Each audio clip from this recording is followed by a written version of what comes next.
Здравейте! Днешната рецепта е от рубриката "Нямаме нищо за вечеря" и трябва да сготвим набързо.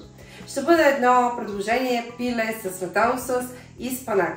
Това е изключително лесно и бързо ястие, става много вкусно и ако замените олиото при запечатването на месото с чисто масло, ще получите идеална кето рецепта. Надяваме се да ви бъде интересно. Затова останете с нас, ние сме Безруково и започваме. Филетата съм ги измила и съм ги подсушила с хартия. И сега ще им направя разрези, за да могат да събират повече сос. Ще ги нарежем ето по този начин. Като разрезите в дебелата част са по-големи, а в тънката символични. Докато правите това, можете да сложите един тиган, който трябва да е малко по-голям, да се загрява, защото първоначално месото ще го запъчим на по-силен огън. Сега слагаме сол и черен пипер.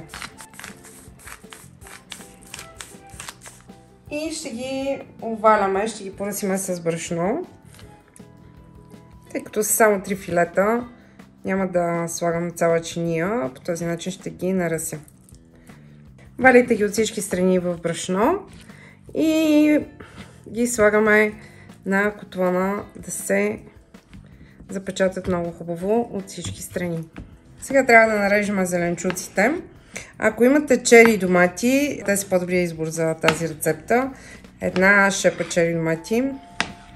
Ако не, аз ще използвам половин домат, какъвто имам. Една малка главичка лук.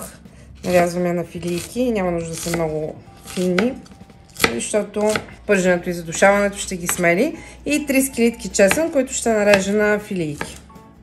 Също ще се пържат, така че по-скоро се задушават, не се пържат продуктите. И спанак. 150 грама, трябва да го измиете и да го нарежете на едро. Ако ви е бейби спанака, можете изобщо само да го измиете с вода и да го добавите. Няма нужда да го режете допълнително. Загрейте хубаво олиото и сложете месото с нарязаната страна надолу.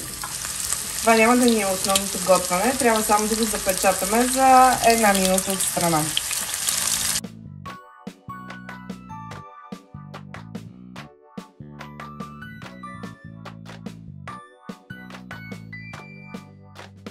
Изваждаме го в отделна чиника и добавяме зеленчуците.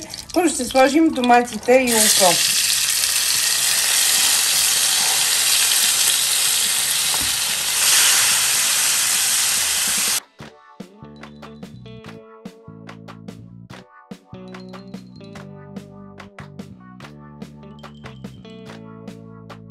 Стирите ги 1 минута и добавете 3 скелитки чесън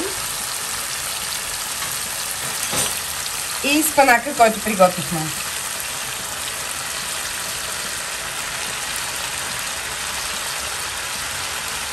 Посолете с 1-2 щипки сол и добавете черен пипер по ваш вкус и върнете пилето вътре в сместа. Първо ще разбъркаме, за да се смесят продуктите. Знаете, спанакът се готви доста бързо, като това не му трябва много време и чесънът. Ето вижте, буквално за секунди започва да губи красивият си зелен цвят и да умека. Сега ще върнем пилето. Ето така. И ще добавим сметана.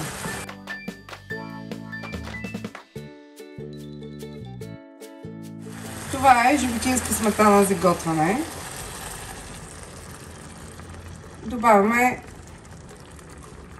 цялото количество, което е 250 мл.